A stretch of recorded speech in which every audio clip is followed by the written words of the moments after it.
Ahí está, bueno, lo grabo, ya como decimos siempre, ¿viste? Si sale bien, lo borramos y si sale mal, lo compartimos por ahí por las redes, si ustedes están de acuerdo. Bueno, hoy bueno, arrancamos el año, feliz año nuevo y todo eso. Eso.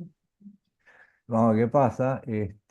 Arrancamos con Borges, porque bueno, más o menos ya es un amigo de la casa, ¿no es cierto? Además, yo tengo esa superstición de, ¿viste? De terminar el año con Borges y arrancarlo con Borges también. Así que accidentalmente ustedes están compartiendo esa especie de tara mía, ¿no es cierto? Pero bueno, vamos a ver un relato que no vimos nunca. Es un relato que está en el Aleph, que es una colección de cuentos en donde Borges está realmente en el techo, digamos, de su producción. Este es el mejor Borges en general, ¿no?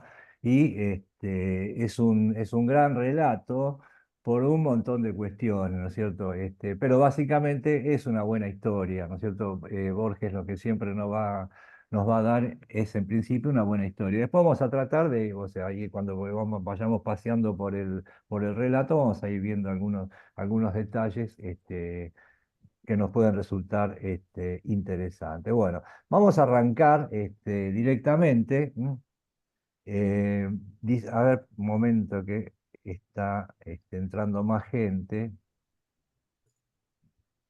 Ahí estamos. Bueno, a ver. Hola Raúl, Hola, buenas tardes. ¿Cómo anda eso? ¿Todo bien? ¿todo bien? Hola, Hola, buenas tardes a todos. No sé si se escucha. ¿Qué haces, Pablo? ¿Cómo Pablo. estás? Tanto ¿Qué tal, tiempo. Isaías? ¿Cómo va? Buenas Bien, tardes acá para todos, andamos. gracias. Gracias, che. Bueno, entonces, este, bueno, este relato, como ya venimos viendo en otros que vimos y tanto de Borges, habla de una búsqueda. De hecho, la busca de Averroes es el título, ¿no? Averroes, ustedes saben que fue un erudito islámico de España, ¿no es cierto? En la época en que España estaba ocupado, el territorio de España estaba ocupado por la cultura, por los árabes directamente.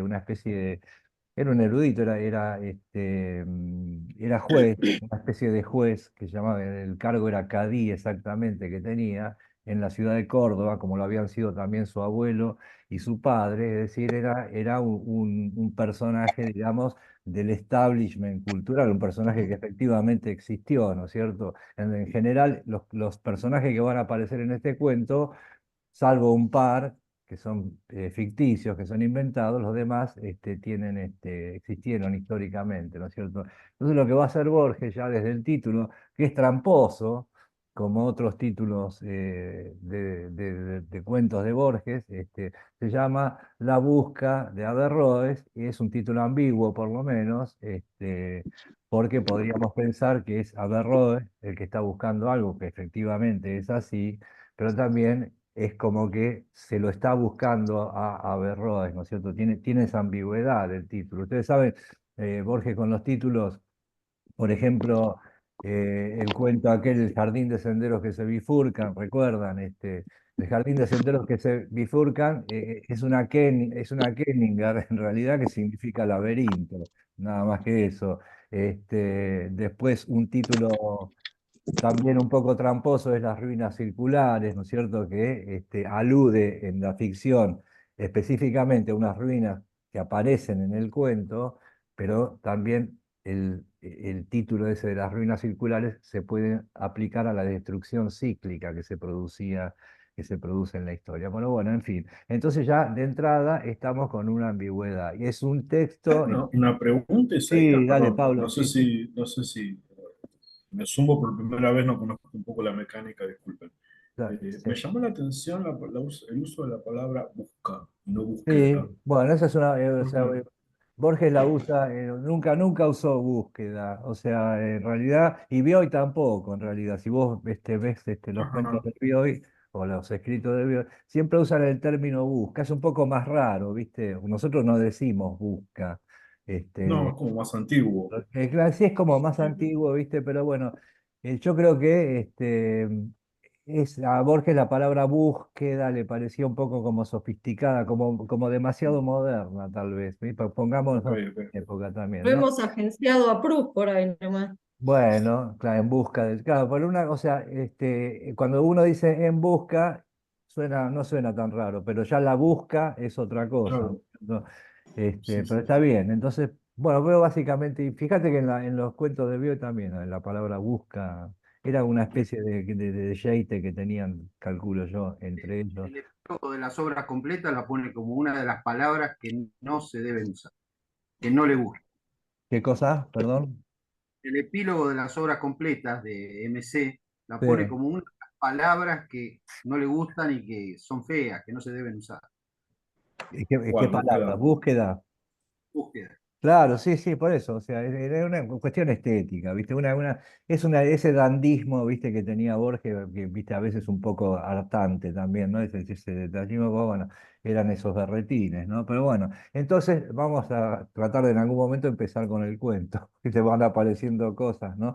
Este, y vamos a leer directamente ya el primer párrafo, ¿no? Dice, bueno, voy a leer esto que dice así. Abul Walid Muhammad ibn Hamad Ibn Muhammad, Ibn Rushd, bien, un siglo tardaría ese largo nombre en llegar a Averroes, pasando por Ben Rice y por Abenris y aún por Aben Rasad y Filius Rosadis. ¿Eh? O sea, Averroes en realidad es la castellanización de este largo nombre árabe, que era como se llamaba el personaje en realidad, ¿no es cierto? Este, pasó todo un siglo hasta que se decantó en español el nombre este de Averroes. Bueno, redactaba el 11º capítulo de la obra Tuhafut ul Tahafut, destrucción de la destrucción, en el que se mantiene contra el asceta Percy Gazali, autor de, bueno, de la destrucción de los filósofos, que la divinidad solo conoce las leyes generales del universo, lo concerniente a las especies y no al individuo. Escribía con lenta seguridad de derecha a izquierda, el ejercicio de formar silogismos y deslabonar vastos párrafos no le impedía sentir, como un bienestar, la fresca y honda casa que lo rodeaba. Bueno, vamos a parar un segundo ahí.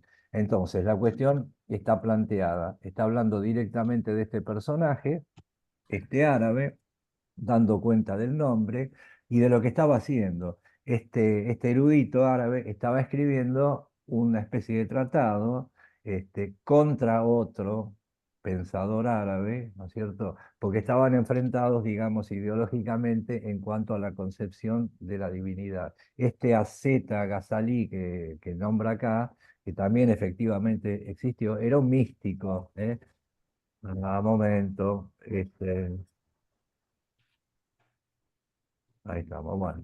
Era un místico y que escribió un tratado refutando a los filósofos, digamos, a las opiniones racionalistas de los filósofos contra la percepción mística de la divinidad, y Averroes, al contrario, era una defensa de los filósofos. Efectivamente, Averroes, antes de seguir, vamos a decir lo siguiente, era un racionalista, básicamente. En aquel momento en la cultura islámica estaban estas dos posiciones, ¿no es cierto? Había una posición muy enfocada en lo místico, en el tema más irracional, más de la revelación, más del contacto directo con Dios, y había toda otra escuela en este caso, comentadores de filósofos griegos, como era Averroes, que lo que proponían era una cosa más racional. Digamos, si uno quiere ponerlo en estos términos,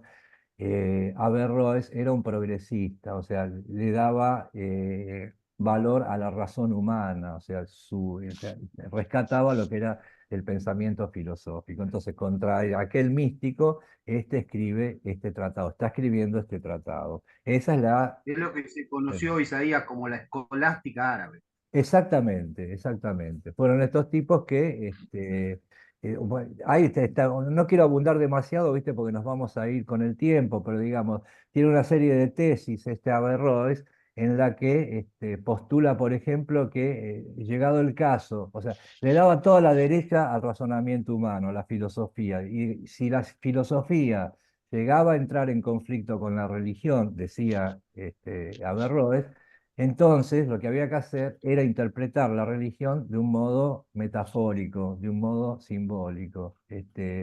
Pero él sostenía que el Islam, en este caso, no se contraponía para nada a la filosofía. O sea, eso era lo que postulaba él. O sea, era una posición más abierta, digamos. O sea, iba un poco en contra de los clérigos islámicos y de los místicos también, ¿no? Siendo que él era un juez. Pero bueno, tuvo ese conflicto, a tal punto lo tuvo que después, o sea, más sobre el final de su vida, va a terminar siendo ninguneado por el nuevo régimen, digamos, y del nuevo califa, ¿no es cierto?, que eran más fundamentalistas y demás. ¿Eh? Y después va a ser otra vez reivindicado. Pero bueno, digamos que era un racionalista, comentador de Aristóteles, sin saber griego, ¿no? Él estaba leyendo a Aristóteles en traducciones de traducciones, ¿no es cierto? Y un poco el tema de este relato va a ir por ese lado. Bueno, pero acá hay algo interesante, ¿no es cierto? El tipo era un erudito, escribía, por supuesto, de derecha a izquierda, era árabe. El ejercicio de formar silogismos y de eslabonar vastos párrafos no le impedía sentir como un bienestar la fresca y honda casa que lo rodeaba. Acá aparece la otra parte. Si bien el tipo era un intelectual, cuya vida eran los libros y el pensamiento, también está esta cosa de la percepción inmediata, ¿no es cierto?, del frescor y demás. En el fondo de la siesta se enronquecían amorosas palomas, de algún patio invisible se elevaba el rumor de una fuente. Algo en la carne de Averroes, cuyos antepasados procedían de los desiertos árabes, agradecía la constancia del agua. Abajo estaban los jardines, la huerta, abajo el atareado Guadalquivir y después la querida ciudad de Córdoba, no menos clara que Bagdad o que el Cairo, como un complejo y delicado instrumento, y alrededor, esto Averroes lo sentía también, se dilataba hacia el confín la tierra de España, en la que hay pocas cosas, pero donde cada una parece estar de un modo sustantivo y eterno. Fíjense que qué retórica, ¿no? Este párrafo. Es impresionante, porque es un párrafo muy poético, además, ¿no es cierto? Y que de una manera, digamos, casi casual, como sucede en casi todos los relatos de Borges, nos va, sin que nos estemos dando todavía mucha cuenta, porque se supone que este cuento no lo conocemos, nos va metiendo en esta, digamos, dicotomía que va a terminar planteando, ¿no? Es decir, tenemos un intelectual cuya vida está dedicada a los libros, al pensamiento abstracto, ¿eh? A los universales, si uno quiere llamarlo así, ¿no es cierto? Y sin embargo está esta contraposición, se va colando permanentemente la realidad sensible, ¿no es cierto? El mundo material, los ruidos, los olores, el fresco del agua y demás, ¿no es cierto? Lo va planteando de esa manera, de una manera además muy poética y muy bien escrita, ¿no es cierto? La pluma corría sobre la hoja, los argumentos se enlazaban, irrefutables, pero una leve preocupación empañó la felicidad de Averroes. No la causaba el tajafut, esto que estaba escribiendo, trabajo fortuito, sino un problema de índole filológica, vinculado a la obra monumental que lo justificarían ante la gente, el comentario de Aristóteles. Este griego, manantial de toda filosofía, había sido otorgado a los hombres para enseñarles todo lo que se puede saber, interpretar sus libros como los ulemas interpretan el Corán, era el arduo propósito de Averroes. Pocas cosas, fíjense esto, pocas cosas más bellas y más patéticas registrará la historia que esa consagración de un médico árabe a los pensamientos de un hombre de quien lo separaban 14 siglos. A las dificultades intrínsecas debemos añadir que Averroes, ignorante del siríaco y del griego, trabajaba sobre la traducción de una traducción. La víspera, dos palabras dudosas lo habían detenido en el principio de la poética. El tipo estaba comentando o estudiando la poética, nada menos que la poética de Aristóteles, ¿no? Esas palabras eran tragedia y comedia. Las había encontrado años atrás en el libro tercero de la retórica. Nadie en el ámbito del Islam barruntaban lo que querían decir. Vanamente había fatigado las páginas de Alejandro de Afrodisia, vanamente había compulsado las versiones del Nestoriano, Hunayn ibn Ishaq y de Abu Bayar Mata. Esas dos palabras arcanas pululaban en el texto de la poética, imposibles eludirlas. Fíjense la situación, ¿no es cierto? Y qué bien planteado está. O sea, en definitiva, lo que este tipo no sabía era qué quería, de qué hablaba Aristóteles cuando nombraba la tragedia y cuando nombraba a la comedia. Nada menos que estas cosas tan elementalmente obvias para un occidental, ¿ya? Pongámonos en época también, y que al tipo le resultaban absolutamente incomprensibles, ¿no es cierto? Porque además estaba trabajando sobre la traducción de una traducción. Este, y esto está expresando perfectamente, digamos, cualquier traductor, digamos, hoy en día, moderno, y de cualquier época en realidad, siente esa vaga incomodidad, ¿no es cierto?, que menciona acá Borges al pasar, que sentía Averroes, ¿no es cierto? Vaga incomodidad o tremenda incomodidad según el caso, ¿no es cierto? Porque el traductor siempre está trabajando con un material inestable, ¿no es cierto? Con un material que ante el más mínimo desliz puede cambiar todo el sentido, el mínimo error, la mínima obnubilación de, digamos, de la concentración de un traductor puede hacer fracasar la mejor de las traducciones, ¿no es cierto? Es un trabajo que si uno se lo toma en serio, es bastante desesperante. Imagínense este tipo que considera, por otra parte, a Aristóteles como un don de Dios, ¿no es cierto?, o de Alá, que le había dado a los hombres para que supieran todo lo que era permitido saber, y este tipo tropieza con esas dos palabras que le resultan absolutamente ajenas, porque el tipo está metido en un ámbito cultural que no tiene fisura, o sea, el tipo está encerrado en su concepto de las cosas, ¿eh? Pese a que era un erudito, que frecuentaba a otros eruditos, que era un tipo del establishment cultural, sin embargo, estaba absolutamente limitado por ese mismo campo cultural. Entonces, no había un equivalente islámico para estas dos palabras, ¿no es cierto? Y volvamos a recordar algo ahora, digamos, tengamos presente esta contraposición que se va dando a cada rato en el cuento, que es esta vida mental de Averroes en este caso, con esas intrusiones del mundo real que van apareciendo también, ¿no es cierto? Porque esto cuenta en el desarrollo de la trama. Entonces el tipo está trabado con esa cuestión. ¿Qué es la comedia? ¿Qué querrá decir con comedia? ¿Qué querrá decir con tragedia? Perfecto. Averroes dejó la pluma. Se dijo, sin demasiada fe, que suele estar muy cerca lo que buscamos, y guardó el manuscrito del Tujafut y se dirigió al anaquel donde se alineaban, copiados por calígrafos persas, los muchos volúmenes del Moncán, del Ciego a Vencida. Bueno, acá va a empezar a nombrar otros tipos. Estos tipos existieron, ¿no es cierto? Era irrisorio imaginar que no los había consultado, pero lo tentó el ocioso placer de volver sus páginas. De esa estudiosa distracción lo distrajo una suerte de melodía. Miró por el balcón enrejado, abajo, en el estrecho patio de tierra, jugaban unos chicos semidesnudos, uno de pie en los hombros de otros, hacía notoriamente de almuédano, bien cerrados los ojos, salmodiaba, no hay otro Dios que el Dios. El que lo sostenía, inmóvil, hacía de alminar.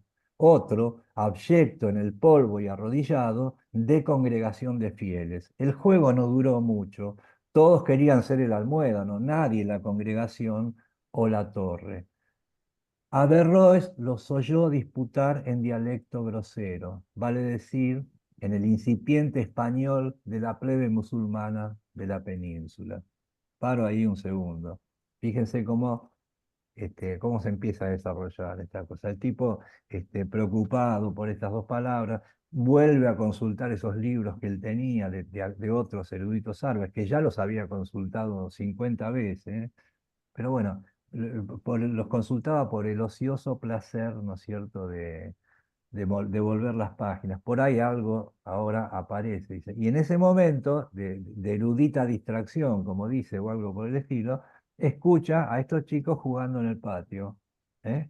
Estaban representando un acto cotidiano de la vida de los musulmanes. Uno hacía de Almueda, ¿no? Que es el tipo ese que llama a la oración, ¿no es cierto?, desde una torre, que era otro chico, y otro chico más representaba, hacía de la congregación de los fieles. Es toda una escena, o sea, es lindo narrativamente, uno lo acepta, está bien la contraposición de este viejo encerrado en su coso, escuchando a los chicos que están jugando en el patio. El juego no duró mucho porque nadie, o sea, todos querían ser el almuédano, como siempre. Esto está tan comprensible, ¿no?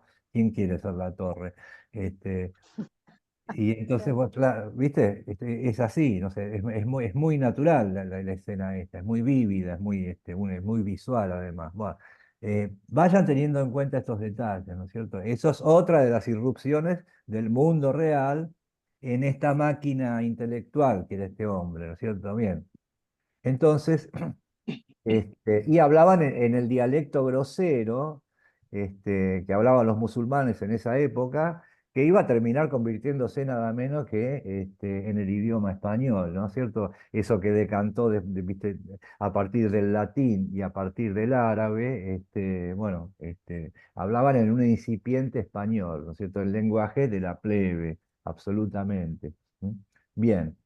Este, Abrió otro libro, ¿viste? El Kitab Ain de Jalil, era un diccionario que era del siglo VII en realidad, y pensó con orgullo que en toda Córdoba, acaso en todo el andaluz, no había otra copia de la obra perfecta perdón, no había otra copia de la obra perfecta que esta que el emir Yaqub al-Mansur, ese existió también, le había remitido de Tánger. El nombre de ese puerto, Tánger, ¿no? Le recordó que el viajero Abul Qasim, que había regresado de Marruecos, cenaría con él esa noche en casa del alcoranista Faraj. Abul Qasim decía haber alcanzado los reinos del imperio de Sind, de la China. Sus detractores, escuchen esta, sus detractores, con esa lógica peculiar que da el odio, juraban que nunca había pisado la China y que en los templos de ese país había blasfemado de Alá. O sea, como lo odiaban, decían, este nunca estuvo en la China, pero en la China blasfemó contra Alá. O sea, esa lógica peculiar que da el odio, que la conocemos bastante bien, ¿no es cierto? La escuchamos bastante a menudo, pero bueno, esto sucedió en el siglo XIII, no tenemos por qué traerlo a la actualidad, pero bueno, entonces se acordó de que el tipo tenía que ir a cenar con este viajero que había llegado de su expedición en la casa de un alcoranista, es decir, de un doctor en el Corán, ¿no es cierto? De un tipo de la ortodoxia. Bien. Eran estas reuniones que se hacían entre los personajes del establishment, ¿no? Recuerda también estas reuniones un poco a los simposios de los griegos, ¿no es cierto? Estas reuniones así en las que se debatían temas de poesía, de religión, en fin. Bueno, sigamos. Entonces, inevitablemente la reunión duraría unas horas. Averroes, presuroso, retomó la escritura del Tajafut, trabajó hasta el crepúsculo de la noche. Esto es algo que Borges también repite en muchísimos lugares. En vez de decir directamente el crepúsculo, él hablaba del crepúsculo de la noche y del crepúsculo del alba, ¿no es cierto? Eran los dos crepúsculos. Este es otro jeite de Borges. Son estas Kenninger, ¿no? El diálogo en la casa de Faraj pasó de las incomparables virtudes del gobernador a las de su hermano, el emir. Después, en el jardín, hablaron de rosas. ¿Eh? O sea, obviamente, te juntás ¿viste? Con estos tipos, ¿de qué vas a hablar? Primero tenés que elogiar a los políticos de turno, ¿viste? ¿Viste? Sus incomparables virtudes, ¿viste? Cuando agotaron ya esas cosas casi de obligación, empezaron ya a hablar de otra cosa. Salieron al jardín y hablaron de rosas. Ahora, si nosotros vamos haciendo cortes, acá aparecen las rosas, que es otro tema del cuento, ¿no es cierto? Pero fíjense, después, en el jardín hablaron de rosas. Es una frase muy hermosa esa, o sea, es casi un verso, digamos, ¿no es cierto? Si uno este, podría ser un verso de algún poema de Borges directamente. A ver, un segundito que tengo acá una cuestión. Bueno, no importa. Ya está, no pasa nada. Bueno, entonces, después en el jardín hablaron de rosas. Abulcásin, que era este viajero, que no las había mirado directamente, eso es interesante, juró que no había rosas como las rosas que decoran los cármenes andaluces, los jardines, ¿no es cierto? Farage no se dejó sobornar. Observó que el doctor Ibn Qutayba describe una excelente variedad de la rosa perpetua que se da en los jardines del Indostán y cuyos pétalos, de un rojo encarnado, presentan caracteres que dicen: no hay otro Dios que el Dios Muhammad, que el Dios. Muhammad es el apóstol de Dios. Eso, este alcoranista, este doctor ortodoxo, dice que un viajero vio esas rosas, que tenían inscriptas la profesión de fe musulmana, lo cual es una cosa bastante horrorosa, ¿no es cierto? Produce un cierto espanto, ¿no? O sea, uno inmediatamente te rechaza esa imagen. ¿Cómo va a haber rosas con una inscripción, digamos? Eso es parte del juego ¿no es cierto? En realidad lo que estaba haciendo este Farage, que era un viejo bastante complicado, le estaba tendiendo una especie de trampa al viajero a ver si picaba o no picaba, porque dependiendo de lo que contestara, bueno, ya veremos, ¿no es cierto? Entonces cita estas rosas con inscripciones. Agregó que Abulcásin seguramente conocería esas rosas. Abulcásin lo miró con alarma. Si respondía que sí, todos lo juzgarían con razón el más disponible y casual de los impostores, por supuesto. Si respondía que no, lo juzgarían un infiel. Optó por musitar que con el Señor están las llaves de las cosas ocultas y que no hay en la tierra una cosa verde o una cosa marchita que no esté registrada en su libro. Salió por la diplomacia, ¿no es cierto? O sea, el tipo se manifestó por la ortodoxia. En estas instancias, de estas polémicas con los musulmanes, ¿no es cierto? Entre los musulmanes, digamos, sobre todo entre los eruditos, había una cuestión acá. O sea, estas trampas estaban a la orden del día. O sea, era como que siempre había que demostrar que uno no era un infiel, ¿no es cierto? Pero había mucho de juego también. Ante estos apremios de algún tipo de autoridad, uno podía salir por algún tipo de tangente. Estaba previsto eso también. Esto tiene mucho de juego también retórico, ¿no es cierto? Uno podía acogerse a la profesión de fe en ese momento y con eso, aunque no estuviera contestando directamente la pregunta, zafaba, digamos. O podía permanecer en silencio. Si el tipo optaba por quedarse en silencio, también valía como respuesta a eso. Eh, Eso es interesante. Bueno, no tenemos tiempo de entrar en más detalles con eso. Bueno, esas palabras pertenecen a una de las primeras azoras de estos capítulos del Corán, ¿no es cierto? La acogió un murmullo reverencial. Envanecido por esa victoria dialéctica, Abul Qasim iba a pronunciar que el Señor es perfecto en sus obras e inescrutables. Entonces, Averroes declaró, prefigurando las remotas razones de un todavía problemático Hume: ahí tenés, Sergio, este es para vos. Me cuesta menos admitir un error en el doctor Ibn Qutayba o en los copistas que admitir que la tierra da rosas con la profesión de fe. Es decir, el otro estaba medio asustado ante el dilema que le plantea, ¿no? Y Averroes muy abiertamente le dijo: "Ah, debe ser un error de los copistas, no puedo aceptar racionalmente que haya rosas que estén, o sea, que presenten la profesión de fe". Eso lo podía decir Averroes, que era nada menos que era juez también, ¿no es cierto? Y acá pone esta frase Borges en boca de Averroes, o sea, para darle más nitidez a la cuestión esta de que el tipo era un racionalista, ¿no es cierto? Y que tenía argumentos, digamos, de peso como para enfrentarse al otro palo del Islam, a la cosa más mística, ¿no es cierto? O a la cosa más dogmática. ¿No? El tipo iba un poco en contra del dogma y abrió, digámoslo de paso, históricamente, abrió una brecha entre en el fundamentalismo, en este caso islámico, pero también después católico, ¿no es cierto? De hecho, muchas de las proposiciones de Averroes fueron condenadas después por la Iglesia Católica también, o sea, porque el establishment católico y el establishment musulmán eran más o menos, eran bastante parecidos, digamos, ¿no es cierto? Pero abrió un camino a muchos heterodoxos, digamos, ¿no es cierto? Heterodoxos, entiéndase, tipos que eran más racionalistas, ¿no? Digamos, para la época era un progresista. Entonces dice, sale con esto, ¿no? Bueno, así es, grandes y verdaderas palabras, dijo Abul Qasim, que se sacó un peso de encima, ¿no? Algún viajero, recordó el poeta Abd al-Malik, habla de un árbol cuyos frutos son verdes pájaros. Menos me duele creer en él que en rosas con letras. Es decir, a partir de que Averroes dijo eso, ya todos se plegaron a eso, ¿no?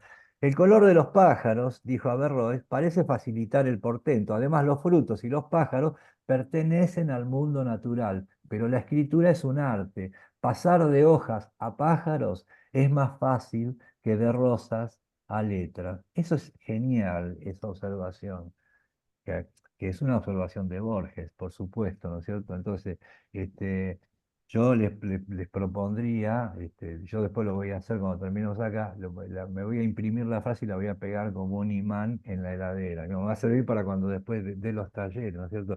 Pasar de hojas a pájaros es más fácil que pasar de cosas a letras, o sea, los fundamentos de la metáfora tienen que estar.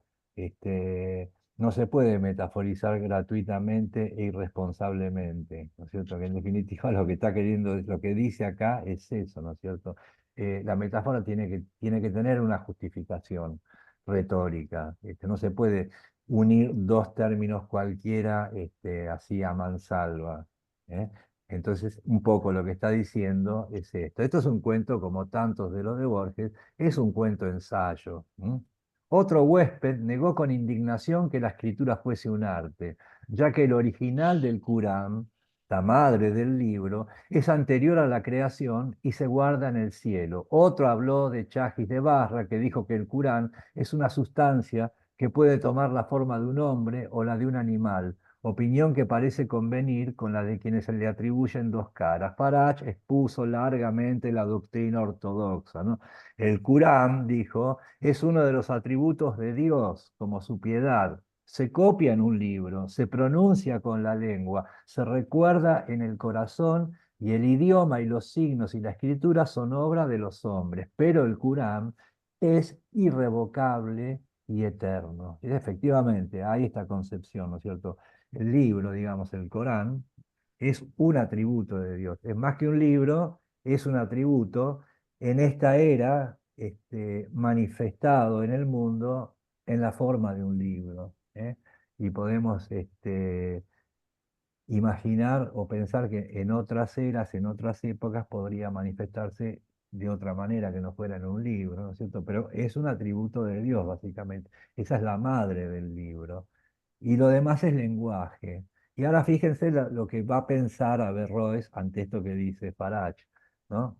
Averroes, que había comentado la República, pudo haber dicho que la madre del libro es algo así como su modelo platónico, pero notó que la teología era un tema del todo inaccesible a Bulgari. No dijo nada, ¿no? Pero digamos que pensó esta concepción o esta proposición mística que hizo este hombre, la pensó en términos occidentales. Dijo, es un arquetipo, o sea, podríamos decir que es un arquetipo platónico. Estaba absolutamente empapado, ¿no?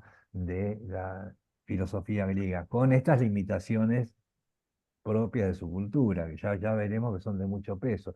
A tal punto era reputado Averroes como comentador de los griegos que le decían directamente el comentador con mayúscula. ¿No? Históricamente es verdad, él era el comentador, ¿no? De Aristóteles sobre todo. Bueno, otros también lo advirtieron, que también lo advirtieron, instaron a Bulcasín a referir alguna maravilla. Bueno, a ver, contate algo, ¿no? Entonces, como ahora, el mundo era atroz.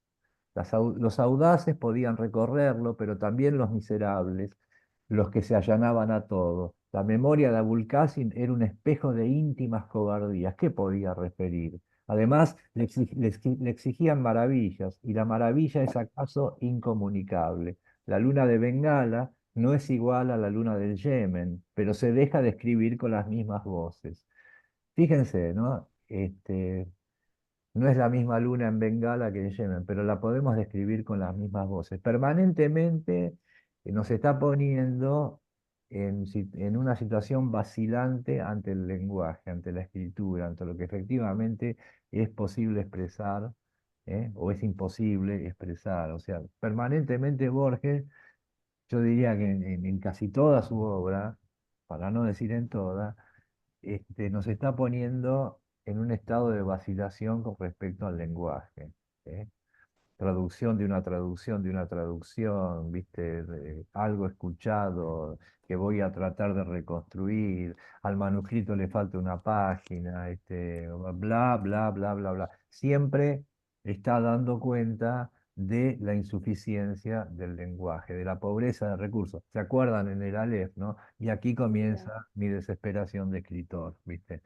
Bueno. Esto está acá también, ¿no es cierto? Abul Qasim vaciló y luego dijo, le pedían que contara cosas, entonces, quien recorre los climas y las ciudades ve muchas cosas que son dignas de crédito. Esta, digamos, que solo he referido una vez al rey de los turcos, ocurrió en Sinlán, en Cantón, ¿no? Donde el río del agua de la vida se derrama en el mar. Bueno, me voy a saltear una parte acá, que es más bien anecdótica, ¿no? este, donde le preguntan si vio las murallas que construyó Alejandro, y dice que no, porque estaban a mucha distancia. Bueno, no importa, ¿viste? No, no llegaba. Después léanlo, ustedes lo van a encontrar por ahí. Entonces, ante estas distancias y demás que estaba comentando Abul Qasim, dice, el temor de lo crasamente infinito, del mero espacio, de la mera materia, tocó por un instante a Averroes. Miró el simétrico jardín, se supo envejecido, inútil, irreal.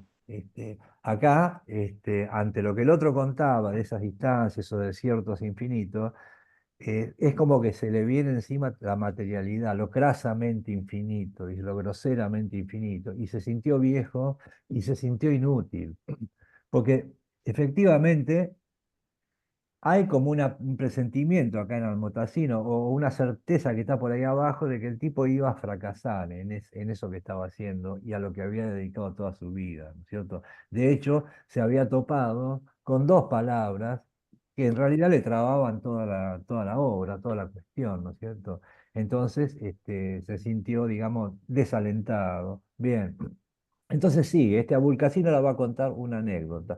Una tarde, los mercaderes musulmanes de Sincalán me condujeron a una casa de madera pintada en la que vivían muchas personas. No se puede contar cómo era esa casa, que más bien era un solo cuarto, con filas de alacenas o de balcones, unas encima de otras. En esas cavidades había gente que comía y bebía, y asimismo en el suelo y asimismo en una terraza. Las personas de esa terraza tocaban el tambor y el laúd, salvo unas 15 o 20 con máscaras de color carmesí que rezaban, cantaban y dialogaban. Padecían prisiones y nadie veía la cárcel. Cabalgaban, pero no se percibía el caballo. Combatían, pero las espadas eran de caña, morían y después estaban de pie. En realidad lo que está relatando en los términos de su propia cultura, que no tenía nada equivalente para eso, era una obra de teatro que el tipo había visto. Lo habían llevado a un teatro, una casa con un solo cuarto, con balcones, ¿no? Y los actores esto. O sea, en ningún momento Abul Qasim, este, lo puede expresar de otra manera, una casa de madera, o sea, lo está expresando en términos de su propia cultura. Lo mismo pasa con Almotazzi, o sea, es decir, no tienen los conceptos como para llegar a percibir ciertas cosas. ¿Y qué dice el otro tipo? Los actos de los locos, dijo Farage, exceden las previsiones del hombre cuerdo. No estaban locos, tuvo que explicar a Abul Qasim. Estaban figurando, me dijo un mercader, una historia. Es decir, él ni siquiera se hubiera dado cuenta. Se lo dijo un mercader. Estaban figurando una historia, ¿viste? No estaban locos. Bueno, este, nadie comprendió, nadie pareció querer comprender. Abul Qasim, confuso, pasó de la escuchada narración a las desairadas razones. Dijo, ayudándose con las manos. No tenía muchos recursos retóricos. Imaginemos que alguien muestra una historia en vez de referirla, ¿no? La muestra en vez de referirla. Sea esa historia la de los durmientes de Éfeso, bueno, bla, bla, bla, bla, bla, bla, los vemos despertar, los vemos entregar al vencedor la antigua moneda, Algo así nos mostraron aquella tarde las personas de la terraza. ¿Hablaban esas personas? Interrogó Farad. Por supuesto que hablaban, dijo Abul Qasim, convertido en apologista de una función que apenas recordaba y que lo había fastidiado bastante. Hablaban y cantaban y peroraban. En tal caso, dijo Farad, no se requerían 20 personas. Un solo hablista puede referir cualquier cosa, por compleja que sea. Todos aprobaron ese dictamen. Se encarecieron las virtudes del árabe, que es el idioma que usa Dios para dirigir a los ángeles, luego de la poesía de los árabes. Fíjense, y ahí terminó la cuestión. O sea, nadie se preocupó en seguir preguntándole cosas de este tipo, que él había descrito nada menos que una función de teatro, ¿viste? Pero ¿para qué? O sea, hablaban. Entonces, ¿para qué 20 tipos? Con uno solo que contara la cuestión era más que suficiente. De hecho, ustedes saben, y acá está el mundo del Islam, ¿no es cierto?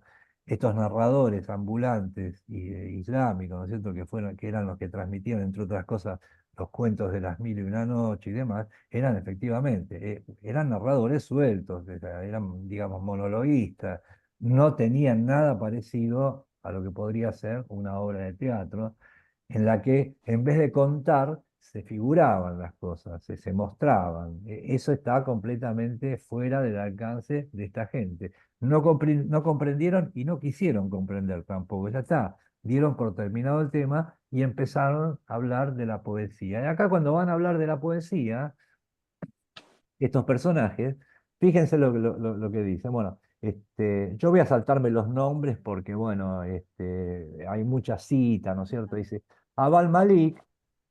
Fíjense lo que dice ese tipo. Después de ponderarla debidamente a la poesía, ¿no? Motejó de anticuados a los poetas que en Damasco o en Córdoba se aferraban a imágenes pastoriles y a a un vocabulario beduino. Dijo que era absurdo que un hombre, ante cuyos ojos se dilataba el Guadalquivir, celebrara el agua de un pozo. Urgió la conveniencia de renovar las antiguas metáforas. Dijo que cuando Suajil comparó al destino con un caballo ciego, con un camello ciego, esa figura pudo suspender a la gente, pero que 5 siglos de admiración la habían gastado. Todos aprobaron ese dictamen, que ya habían escuchado muchas veces de muchas bocas. Averroes callaba. Al fin habló, menos para los otros que para él mismo. Fíjense la postura de este Abd al-Malik, ¿no es cierto? Dijo, bueno, está bien, ¿viste? Hace 5 siglos este tipo ya está, cortémosla con el camello ciego, ¿viste? Este tipo había que inventar nuevas metáforas. ¿Cómo vas a cantar? Tenés el Guadalquivir ante tus ojos y vas a seguir cantándole a un pozo que viste en el desierto hace 5 siglos. Abd al-Malik, era un ultraísta, este era típico, ¿no es cierto? Los ultraístas eran los tipos estos que vinieron a inventar nuevas metáforas, como lo fue Borges, de joven, ¿no es cierto? Hasta que se dio cuenta de que las metáforas ya estaban todas inventadas, ¿no es cierto? Y que cualquier cosa que se inventara era una variación de lo mismo, pero un poco peor, ¿no es cierto? Exactamente es eso. Este modernista es el árabe que se queja de los poetas antiguos. Y entonces, Averroes le va a contestar algo, menos para los otros que para sí mismo. Ya sabía el tipo que no iba a tener mucho eco con eso, ¿viste? Porque contra esta gente no hay mucho que hacer tampoco, ¿no es cierto? Entonces le dice, con menos elocuencia, dijo Averroes, pero con argumentos congéneres, he defendido alguna vez la posición que mantiene Abd al-Malik. En Alejandría se ha dicho que solo es incapaz de una culpa quien ya la cometió y ya se arrepintió. Esa era la culpa de Borges, ¿no? Que ya había cometido el ultraísmo y del que ya estaba arrepentido, ¿no es cierto? También. Entonces ya la había purgado la culpa esa de alguna manera. Este, para estar libre de un error, agreguemos, conviene haberlo profesado. Suair, en su Mojalaka, que era una especie de poema, una clase de poema, dice que en el decurso de 80 años de dolor y de gloria ha visto muchas veces al destino atropellar de golpe a los hombres como un camello ciego. Abd al-Malik entiende que esa figura ya no puede maravillar. A ese reparo cabría contestar muchas cosas. La primera, que si el fin del poema fuera el asombro, su tiempo no se mediría por siglos, sino por días y por horas, y tal vez por minutos. La segunda, que un famoso poeta es menos inventor que descubridor. Para alabar a Ibn Sharaf de Berja se ha repetido que solo él pudo imaginar que las estrellas en el alba caen lentamente como las hojas de los árboles. Ello, si fuera cierto, evidenciaría que la imagen es baladí. La imagen que un solo hombre puede formar es lo que no toca a ninguno. Acá está, ¿no? Infinitas cosas hay en la Tierra. Cualquiera puede equipararse a cualquiera. Equiparar estrellas con hojas no es menos arbitrario que equipararlas con peces o con pájaros. En cambio, nadie no sintió alguna vez que el destino es fuerte y es torpe, que es inocente y es también inhumano. Para esa convicción, que puede ser pasajera o continua, pero que nadie elude, fue escrito el verso de Suair. No se dirá mejor lo que allí se dijo. Además, y esto es acaso lo esencial de mis reflexiones, el tiempo que despoja a los alcázares, enriquece los versos. El de Zuhair, cuando éste lo compuso en Arabia, sirvió para confrontar dos imágenes, la del viejo camello y la del destino. Repetido ahora, sirve para memoria de Zuhair y para confundir nuestros pesares con los de aquel árabe muerto. Dos términos tenía la figura y hoy tiene cuatro. El tiempo agranda el ámbito de los versos y cede algunos que a la par de la música son todo para todos los hombres. Así, atormentado hace años, fíjense lo que va a contar ahora, ¿no? Atormentado hace años en Marrakech por Memorias de Córdoba, me complacía en repetir el apóstrofe de Abdurrahman, que Abdurrahman dirigió en los jardines de Ruzafa a una palma africana. Tú también eres, oh palma, en este suelo extranjera. Singular beneficio de la poesía. Palabras redactadas por un rey que anhelaba el oriente me sirvieron a mí, desterrado en África, para mi nostalgia de España. Bueno, esos dos párrafos que acabo de leer, de Borges, no de Averroes, son un pequeño ensayo sobre lo que es la poesía, ¿no es cierto? Son una pequeña arte poética, metidos en una historia absolutamente anecdótica, que no deja de ser atractiva. Sin embargo, acá está Borges, o sea, todos los registros juntos, es una cosa impresionante. ¿Viste? Hoy le decía yo a Virginia, ¿no es cierto? Esta cosa que por más que yo lo haya leído 50 veces esto, ¿viste? Después de un cierto tiempo agarrás, lo volvés a leer y otra vez aparece estas cosas como si lo estuvieras leyendo por primera vez, ¿cierto? Eh, es un multiregistro permanente, permanente, ¿no es cierto? Está el ensayo, está la poesía, está el cuento y además está esta hipercitación de cosas, de personajes y demás, que hacen que hasta, yo te diría que los cuentos son como micronovelas también. O sea, a uno le parece que los cuentos de Borges son mucho más extensos de lo que son, cuando en Ajá. realidad son muy breves. Este, pero bueno, tienen tantas remisiones a tantas cosas que uno sin darse mucha cuenta está recibiendo un montón de cosas. ¿Eh? Insisto una vez más en algo, ahora sigo y ya terminamos en un ratito. Para disfrutar de esto no hace falta conocer quiénes fueron todos estos tipos, no hace falta, o sea, porque lo que proporciona Borges es una trama, es un recorrido, es una peripecia, ¿no es cierto? Y es una pequeña tesis, ¿no? Por supuesto, por ahí si uno después indaga quiénes fueron, qué pensaban, ¿no es cierto? Más o menos cómo era la época histórica, uno le puede sacar un poco más de jugo, pero lo que da él en el paquete que nos ofrece es más que suficiente, me parece a mí. Aparte es una escritura Excelente, ¿no es cierto? Bueno, Averroes después habló de los primeros poetas, de aquellos que en el tiempo de la ignorancia, el tiempo de la ignorancia antes del Islam, lo aclara acá, ¿no? Ya dijeron todas las cosas en el infinito lenguaje de los desiertos. Bueno, este, mm, dijo que en los antiguos y en el Corán estaba cifrada toda la poesía y condenó por analfabeta y por vana la ambición de innovar.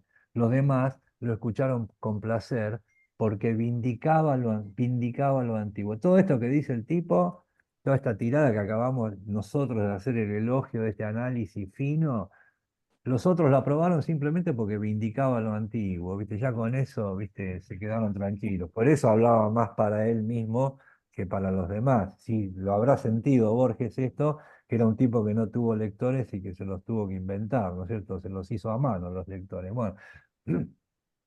Los muecines o los almuédanos, ¿no? Llamaban a la oración de la primera luz cuando ya era el amanecer, ¿no? Cuando Averroes volvió a entrar en la biblioteca.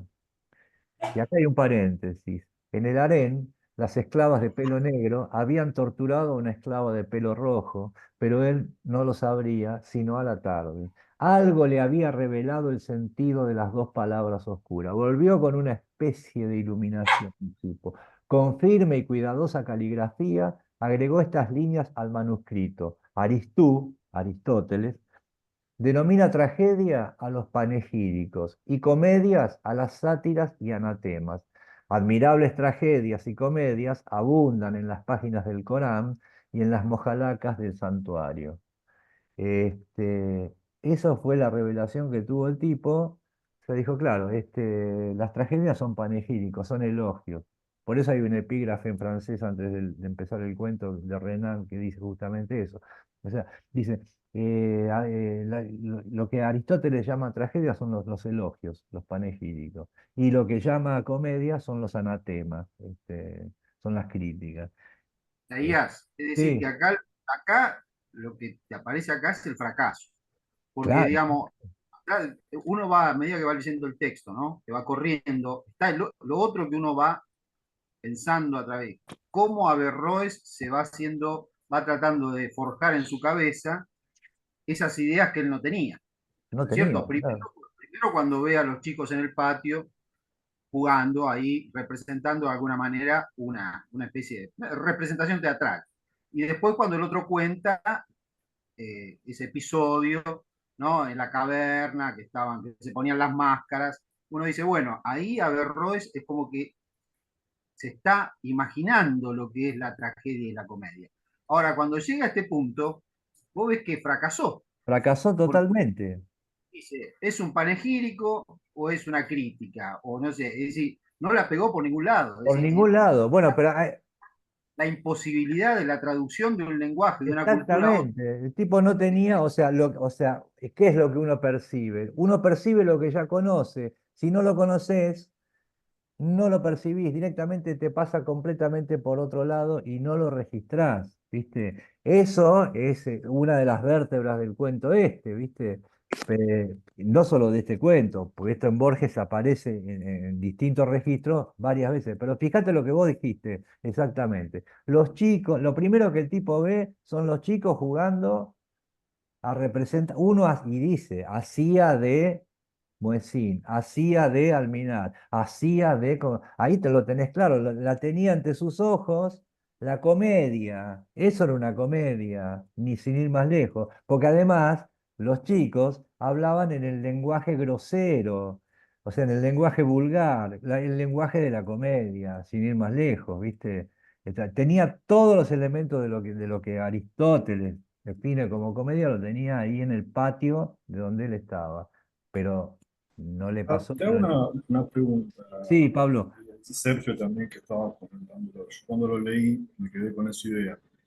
La conversión que hace Averroes de tragedia en elogio y comedia en crítica, está también muy contaminada por todos los principios de su propia cultura, o sea, por la visión musulmana, está también muy contaminada por decir, bueno, si estoy viendo una tragedia, estoy viendo un elogio, no hay mucha raíz Y porque lo que musulmana Aristóteles ahí no tenía, también. Lo que Aristóteles no tenía era un libro sagrado. Claro, Él tenía que conjugar todo esto con un libro sagrado. Es decir, que exactamente, Claro, claro. no se podía salir de esa avenida. No, Aristóteles le podía claro, elaborar claro, con claro, por eso digo. no sí, tenía los Es, elementos claro, conceptuales como para imaginarse, o sea, todo, como dice Sergio, tenía que formatearlo de acuerdo al Corán, es ¿viste? una vos fijate, visión que no puede exceder No, claro, lo religioso. vos O fijate, sea, fijate la discusión anterior. ¿Qué termina diciendo? Que todo estaba en el Corán, sí, sí, exacto, sí, sí, eso está todo todo el está tiempo ahí, repetido. todo está ahí. Es decir, no es que estamos inventando nada.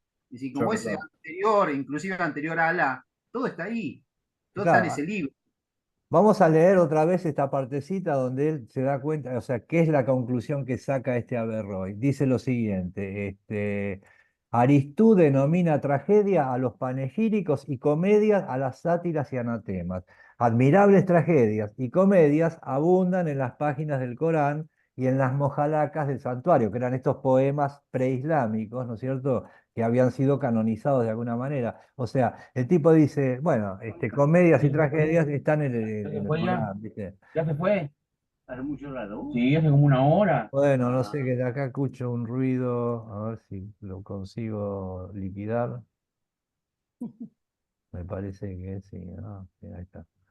Qué puntería que tengo. Bueno, entonces, bueno, claro, como decía Pablo, o sea, todo lo tenía que encuadrar dentro, pues no tenía otro campo, o sea, no tenía otras herramientas como para evaluar las cosas, ¿viste? En este caso pasa con el tema del Islam.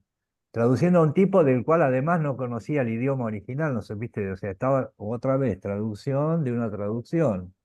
Es bastante complicado el tema. Pero ahora vamos a ver la vuelta que tiene esto, ¿no es cierto? Vamos a ver la vuelta que tiene esto, porque esto no termina acá, por supuesto, es Borges, ¿no? Sintió sueño. Bueno, ya llegó a esa conclusión. Fíjense esto, sintió sueño, sintió un poco de frío, desceñido el turbante, se miró en un espejo de metal. ¿Y ahora qué pasa acá? No sé lo que vieron sus ojos, porque ningún historiador ha descrito las formas de su cara. ¿Qué pasa con este narrador que venía narrando en un indirecto libre, un narrador abstracto? Dice, no sé lo que vieron sus ojos. Aparece el narrador en primera persona. ¿Eh? Aparece Borges acá, si querés, es un Borges ficcional, un Borges narrador diciendo no sé lo que vieron sus ojos, porque ahora el que se hace cargo del discurso es otro Averroes, que es el propio Borges, que va a contar lo siguiente, ¿no es cierto? No sé lo que vieron sus ojos, porque ningún historiador ha descrito las formas de su cara. Sé que desapareció bruscamente. Esto es como un fantástico, ¿no? Como si lo fulminara un fuego sin luz y que con él desaparecieron la casa y el invisible surtidor y los libros y los manuscritos y las palomas y las muchas esclavas de pelo negro y la trémula esclava de pelo rojo y Faraj y Abulcasim y los rosales y tal vez el Guadalquivir. Eso es hermoso, ese final, o sea, no es el final, pero digamos, de repente un cambio total de narrador que nos dice eso a nosotros. ¿Viste? Nos está contando a nuestra intimidad lo que le pasó a él. Bueno, desapareció todo. Todo esto que te venía contando desapareció. Bien. Y acá empieza Borges ahora, en estos finales, con el ensamble de espejos, ¿no es cierto? En la historia anterior quise narrar el proceso de una derrota. ¿Ves, Sergio, lo que decías vos, ¿no es cierto? Un fracaso. Quise narrar el proceso de una... Eso es lo que yo quise, narrar el proceso de una derrota. Pensé primero en aquel arzobispo de Canterbury que se propuso demostrar que hay un Dios. Luego en los alquimistas que buscaron la piedra filosofal, todas búsquedas y búsquedas vanas, ¿no? En los vanos trisectores del ángulo y rectificadores del círculo. Reflexioné después que más poético es el caso de un hombre que se propone un fin que no está vedado a los otros, pero sí a él. Esto es muy significativo. No está vedado a otros, pero sí a él. ¿Mm? ¿Mm? No está vedado a, qué sé yo, a Aurelio escribir un tal soneto, pero a mí sí me está vedado, ¿viste? Y por ahí yo tengo más ganas de escribir un soneto que Aurelio, porque Aurelio escribe en verso libre, que a mí me encantaría escribir con forma, pero lo va a escribir Aurelio. ¿viste? Y a mí me está vedado, por ejemplo. Esto es exactamente lo mismo, ¿viste? Es muy patético, realmente es muy patético, ¿no? Bueno, recordé a Averroes que encerrado, acá está otra vez Pablo, encerrado en el ámbito del Islam, nunca pudo saber el significado de las voces tragedia y comedia. Referí el caso, a medida que adelantaba, sentí lo que hubo de sentir aquel Dios mencionado por Burton, que se propuso crear un toro y creó un búfalo. ¿Qué tal? A ver acá los literatos acá presentes. ¿Les suena esto, no? Que se proponen crear un toro y le sale un búfalo, ¿viste? Se proponen crear un pollito y le sale un avestruz. Y después, bueno, presentan el avestruz ese que le salió, ¿qué le vamos a hacer? ¿Viste? Lo arreglan un poco y ahí va. Bueno, es la derrota. ¿M? Este, mm, Sentí que la obra se burlaba de mí. Sentí que Averroes, queriendo imaginar lo que es un drama sin haber sospechado lo que es un teatro, no era más absurdo que yo queriendo imaginar a Averroes sin otro material que unos adarmes de Renan, de Lane y de Asín Palacios. Sentí en la última página que mi narración era un símbolo del hombre que yo fui mientras la escribía y que para redactar esa narración yo tuve que hacer aquel hombre y que para hacer aquel hombre yo tuve que redactar esa narración y así hasta lo infinito. En el instante en el que yo dejo de creer en él, Averroes desaparece. Fin del cuento. ¿Qué les parece? Ese párrafo final es una cosa extraordinaria, o sea, está mostrando todas las cartas el tipo. Y uno tiene la seguridad poética, digamos, porque no somos, tratamos de no ser fundamentalistas, de que el tipo tiene razón y de que las cosas pasan más o menos de esta manera, ¿no es cierto? Pero acá hay otro montón de detalles que uno podría ver. Es un cuento maravilloso, pues además está este exotismo, exotismo para uno, ¿no es cierto? De que transcurre en un ámbito lejano, ¿no es cierto? Es lo que decíamos a veces en otros relatos de Borges, que está ese sabor de la aventura, ¿no es cierto? De las cosas que uno leía cuando era chico, ¿no? Hay algo de esas cosas, de esas rarezas, ¿viste? Qué sé yo, de Salgari, si querés, o estoy exagerando un poco, ¿no? O de Kipling, pero está acá, ¿no es cierto? El sabor de la aventura está, esa casa, esa fuente que sonaba en el jardín, honda y fresco, uno lo percibe perfectamente, ¿no es cierto? Junto con Averroes. Y de repente pasa esto. En la última página, miren lo que me pasó. Esto lo podemos decir cualquiera de nosotros, me parece a mí, porque a mí me da la impresión de que las cosas un poco ocurren de esa manera, ¿no es cierto? Entonces, tenemos estas cuestiones. Acá hay dos, digamos, primero que es un ensayo sobre la traducción, básicamente, pero la traducción también es la escritura, también es la creación, ¿eh? Es la vida. Y es la vida misma, es efectivamente. Es la manera en que uno administra el universo, ¿viste? Es la manera que uno tiene de percibir el universo. Incluye la derrota, incluye la Exactamente. tragedia e incluye la comedia. Y además hay algo, o sea, esta derrota, ¿no? Que declara explícitamente Borges, la de Averroes, la del mismo Borges, la nuestra, y bueno, en fin, este, es de última tal derrota, en un sentido sí, pero esta derrota también posibilita, o sea, esta mala traducción, esta traducción desplazada que hace Averroes de los conceptos, está generando un texto nuevo también. La obra, claro, crea la obra. Está creando una obra. O sea, de hecho, la evolución, vamos a ponernos darwinianos, aunque estamos yéndonos un poco de rosca, ¿no? Pero la evolución es posible gracias a copias imperfectas, ¿no es cierto? Que van generando mutaciones. Esto es exactamente lo mismo que pasa con el arte. O sea, son El lenguaje mutaciones, mismo, todo efectivamente. el lenguaje. Entonces, a la par que es una derrota, si uno lo ve desde cierto punto de vista, está bien, el tipo no pudo traducir efectivamente lo que era, pero creó otra cosa y a partir de esa primera derrota o de esa primera traducción desplazada de Averroes, viene la traducción desplazada de Borges con respecto a Averroes y viene la lectura errónea que seguramente estamos haciendo nosotros también de este relato. ¿Eh? Y así hasta Yo el quería decir una infinito. cosa. Sí, adelante, Marta. A mí me gusta esto que él dice que yo que yo con poquito material, con algo que tengo leído, Con los de adarmes. Renan, claro, me encanta la palabra adarmes, me encantó esa Claro. palabra. Bueno, fíjate Pero que como la... diciendo, Sí. yo sé muy poco, entonces con ese poquito que sé, que leí, puedo escribir esto. Vos fijate, Eh, Marta, que la palabra darme no la usa tampoco casualmente, ¿viste? Porque, ¿qué le vamos a hacer? Es Borges, ¿viste? No nos queda otra.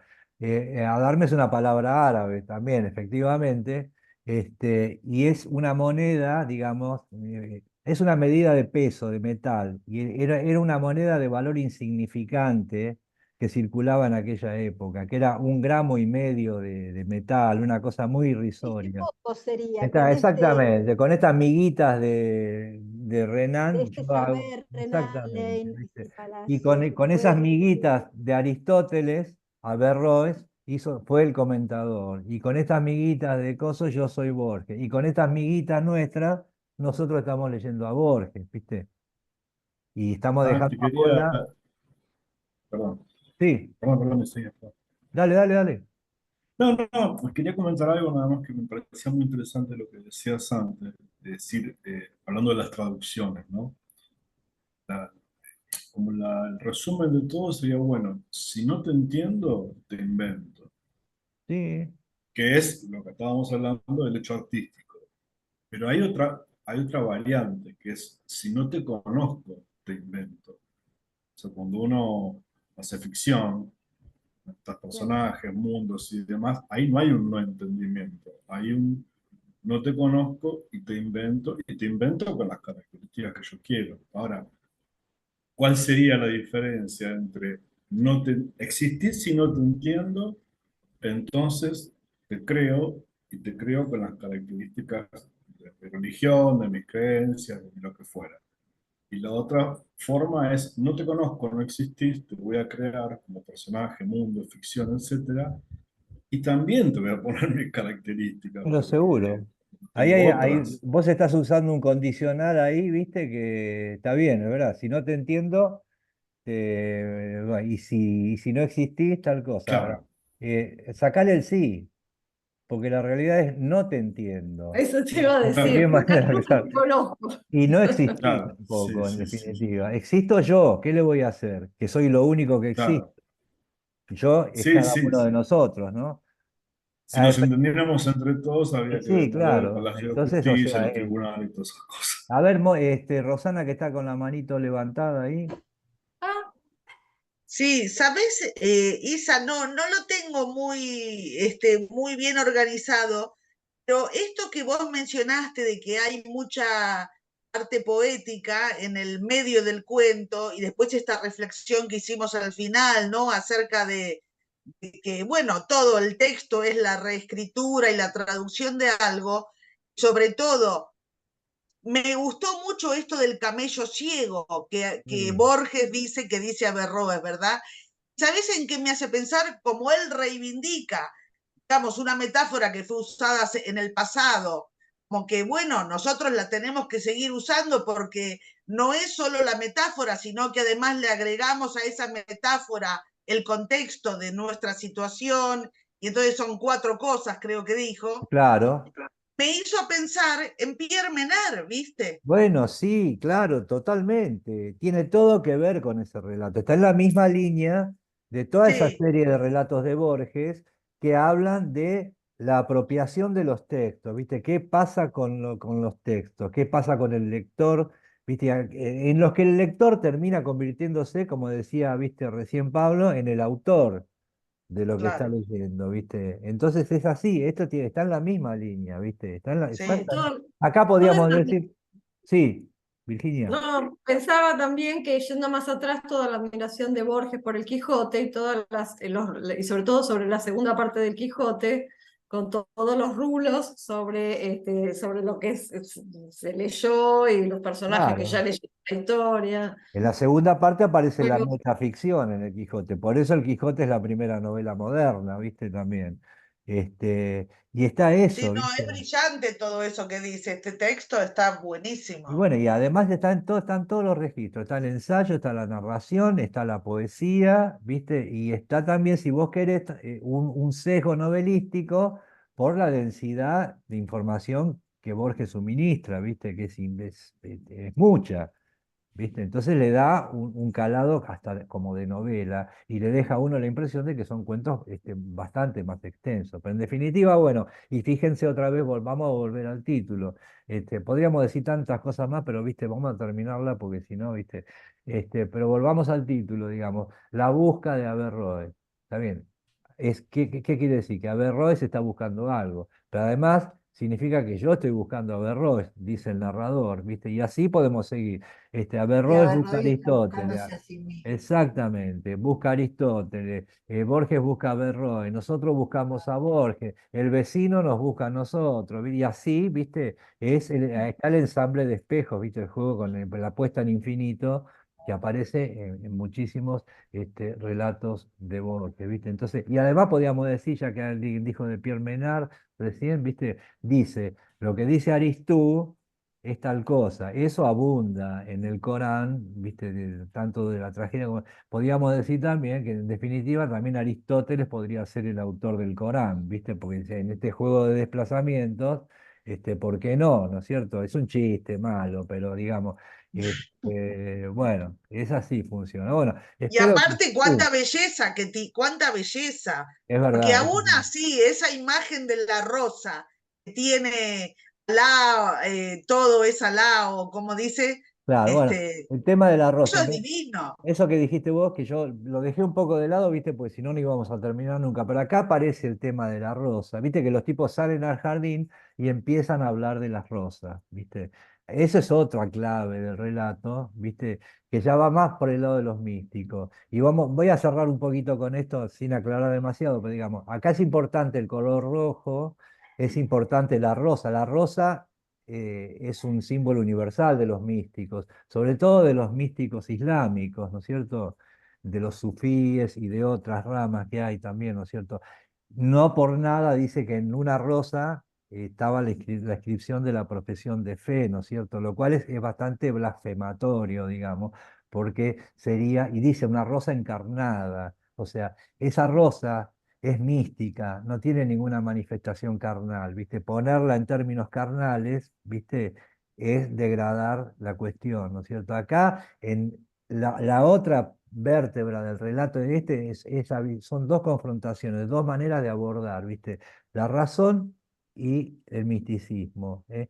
Borges en general siempre se va a decantar por el misticismo, pese a que conoce tanto de los razonadores y demás, ¿no es cierto? Es decir, la barbarie, la cosa que se impone, ¿no es cierto? La cosa que no se puede explicar con el lenguaje. Por eso desconfía tanto del lenguaje. Entonces acá está el tema de la rosa, que aparece mucho. De hecho, fíjense que al principio, cuando habla de la evolución del largo nombre hasta llegar a Averroes, en una hay una parte que dice, momentito que lo quiero ver, me demoro 5 minutos más, pero total me parece que vale la pena, ¿no? Para agregarle un matiz más al cuento. Estoy yendo al principio. eh, a ver, a ver, a ver, a ver, acá dice, pasa por tal, no, hasta llegar a Averroes, y uno de los nombres por lo que pasa es Filius Rosadis. Ahí aparece otra vez el tema, ¿viste? En el latino sería el hijo rosáceo, ¿no? O el hijo del rojo pálido, porque es un racionalista, no está en posesión del rojo profundo, ¿no es cierto? Es rosado, es rosáceo, es un rojo degradado. Y además está escribiendo contra que este sí era místico, el Ghazali ¿no es cierto? Que hablaba absolutamente del conocimiento inmediato de Dios, sin ninguna mediación filosófica ni ninguna mediación del lenguaje, ¿no es cierto? Ya, es una cuestión, acá se están enfrentando la mística y la racionalidad, ¿eh? Borges se va a decantar, en definitiva, casi siempre por la mística, al menos retóricamente, aunque tal vez no haya alcanzado la mística, ¿no? Bueno, esto quería decir, sí, Una Pablo, cosa. dale. No encontré nunca el icono para levantar la manito. No sé dónde Ah, está. yo te- Ahora que, ¿sabes qué pasa? Que alguien decía que cambiaron toda la interfaz y yo no encuentro nada. Tenés que No, ir a no. reacciones, tenés que ir a Ah, reacciones. por eso. No uso mucho Zoom, entonces lo voy a No, sí, buscar. sí, pero viste, Una ahora yo lo pregunta nomás abrí, para sí, dale. no hacerte la más larga esa idea. a vos y a todos los que lo leyeron, porque cuando yo lo leí, una sola cosa me hizo ruido literariamente, no ya a nivel de interpretación y todo lo que estamos hablando. La incorporación del párrafo donde habla de las esclavas Ahí al está. final. Sí, bien, bien, bien, bien. Está bueno eso, Y me porque suena completamente, o como sea, una no sé cosa qué, no descolgada. sé para Bueno, qué está. Debe estar para algo, obvio, eso Borges, no, lo pero que pasa es digo, el yo no tema, lo entendí. y acá, bueno, hablando de lo rosado, de lo rojo, ¿viste? Está la posición entre lo negro y lo rojo. La esclava es Ah, pelirroja, lo cual sí, es una sí, sí, rareza, digamos, en este contexto. No es que no hubiera algunos casos, pero no eran muy comunes las mujeres pelirrojas, digamos, sí, sí, en este ámbito del Islam, ¿no es cierto? Entonces las otras, las de pelo negro y ensortijado, como la caligrafía de Averroes, claro, claro. atacaron a la roja esta. Digamos, si vos querés, o si uno quiere, o si queremos todo, y si no queremos, vamos a inventarlo, total, no cuesta nada y no importa, es la racionalidad torturando a la Sí. visión directa de las cosas, ¿viste? En ese sentido, Pasa digamos. que lo nombra tan rápido, es un Sí, es parrafito de una tres cosa, líneas es un que, paréntesis además, ¿viste? Que está como ahí, como claro, igual después incrustado. vuelve, cuando es la enumeración de todo lo que le desaparece, también Exactamente, vuelve. desaparece. Está la agresión esa, el ataque, digamos, de lo Sí, negro sí. contra lo rojo, digamos, en todo Ahora caso. escúchame, Isaías, el punto de vista de la mística lo representa este poeta Ibn al-Ghazali, ¿verdad? Este Ghazali, sí, sí, que no era un poeta en realidad, también era un erudito, ¿viste? Místico, Sí, un claro. místico. Ese sí, ese es absolutamente era un místico. Y yo creo que Borges tiene más simpatía por este Ghazali que por el propio Averroes. Lo que pasa es que a Averroes le viene como anillo al dedo para, entre otras cosas, expresarse a sí mismo y a su trabajo, ¿viste? Porque es lo mismo, está hablando del mismo en realidad también, en cierto modo, ¿no es cierto? Y de cualquier persona que trabaje con el lenguaje, creo yo. Claro, un poco como lo que decía Sergio al principio, porque se está identificando con Averroes en su imposibilidad de captar el sentido de una palabra y quizás Exacto, deja abierta claro. la cuestión de que hay una captación directa de la cual él no forma parte, ¿no? Exactamente, está fuera de esa captación directa, ¿viste? Está fuera de lo rojo, digamos, y fíjense, ese cambio de narrador brutal, ¿viste? De un narrador abstracto en tercera, de repente yo, ¿viste? Acá, bueno, ahora te voy a hablar de mí, ¿viste? Es un truco también, pero un truco que funciona muy bien, ¿viste? Porque ahí nos pone a nosotros como sus contertulios, ¿viste? Y nos está, digamos, de alguna manera, inmediatamente contándonos alguna especie de secreto, ¿no es cierto? Me parece un cuento También, ahí, magistral. si me permitís una cosita más, me parece interesante resaltar el hecho de que si bien aparece cierta cuestión ahí que tiene que ver con, bueno, que se cuidan de decir algo para no parecer heterodoxos, se resalta un clima de bastante tolerancia, Sí, totalmente, claro. cosa Ah, que, cosa que en un texto similar de Borges, que es Los teólogos, ¿no es nada que cierto? ver. Nada que ver, porque ahí la ortodoxia hace que uno de los dos sea condenado a la hoguera, ¿no es cierto? Y que Exacto. Mirá, estas este, diferencias teológicas terminen en algo mucho más trágico. este Y efectivamente, Averroes, claro. sí, Sí. No, decime. efectivamente, ese momento fue un momento ahí en España de Exacto. mucha tolerancia y de convivencia de las tres religiones sin mayores problemas, hasta que vieron la Reconquista, bueno, Esto la expulsión. fue, o sea, el Averroes vivió en 1200 y pico, casi todo el siglo XIII, digamos, ¿no es cierto? Pero vivió en dos etapas, o sea, dos califatos distintos hubo, ¿viste? Él alcanzó su máxima reputación hasta que murió, ahora no me acuerdo los nombres de los califas, pero no importa, cambia de dinastía, digamos, en el medio, ya el tipo era grande. Y la dinastía que viene, que reemplaza a la otra, eso sí, los tipos eran mucho más fundamentalistas, ¿viste? Y muchísimo más cerrados. Estos banquetes eran posibles en esa primera etapa todavía. Después cambió la mano, ¿viste? Y de hecho lo marginan, lo exilian incluso, Sí, sí, sí, sí, ¿viste? sí. Y Pero bueno, bueno, pudo florecer él, pudo florecer Avicena, pudo florecer exacto. Maimónides, Sí, sí, pudieron florecer, es la decir, la fue una verdad. etapa. digamos, fue un siglo de oro, digamos, de una especie de siglo de oro en ese sentido, sí, exactamente, ¿viste? Vos Y bueno, sabés que, vos sabés que Averroes lo leyó a Aristóteles, en realidad lo leyó en árabe, porque todos los que se habían ido de la parte del Imperio Romano para Persia, después se fueron a Bagdad y ahí tradujeron al árabe. exacto, sí, sí, no lo leyó, o sea, él no conocía el griego, ni el No, es cirílico, Claro, más, que era una variante también, ¿viste? los mismos europeos no conocían a Aristóteles, no conocían estos textos Exactamente. porque se habían perdido. Se Entran conocieron salvo por lo los trajeron árabes. los árabes. Claro, los árabes. exactamente. ¿Viste? Exactamente. Bueno, después lo que llegó a hacer Aristóteles, ¿no? Para la doctrina de, bueno, de Santo Tomás y demás. Y este Averroes después fue condenado por la Iglesia Católica, o sea, estaban prohibidos, digamos, ¿no es cierto? Santo Tomás lo refuta, bueno, no importa eso, pero digamos que, pero de todas maneras, el tipo abrió cauce a través de esta, sobre todo esta tesis que decía que no puede haber contradicción entre la escritura y la filosofía.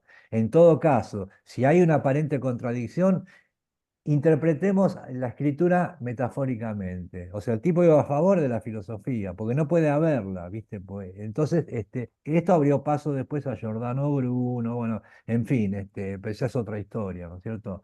Pues bueno, espero que les haya gustado este cuento, a mí me pareció, quería compartirlo con ustedes, y bueno, ya saben, esto cada 15 días hacemos alguna cosa así abierta y gratuita, ¿viste? A los gente nueva les agradezco mucho que hayan estado. Les quiero comentar, yo ya los agregué a la lista de difusión, así que las próximas ya se van a enterar de lo próximo que hagamos. ¿Eh? Bueno, Y bueno, Gracias. y a los demás gracias. los espero el Un jueves placer con la continuidad del seminario. ¿Eh? Bueno, muchas gracias. Chao, chicos, Bueno, Hasta adiós, luego, gracias. gracias. Chau, Chao, chau. gracias. Chao a todos, chao. ¿Cómo se sale? Gracias.